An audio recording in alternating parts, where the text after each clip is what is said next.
افضل الشہور و ایامہ افضل الایام و لیالہ افضل اللیالی و ساعتہ افضل الساعات.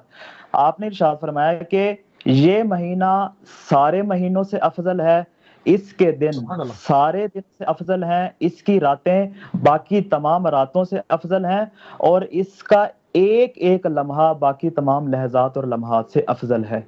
یہ فقط ایک ایک لمحے اور ایک ایک لحظے کی بات ہے.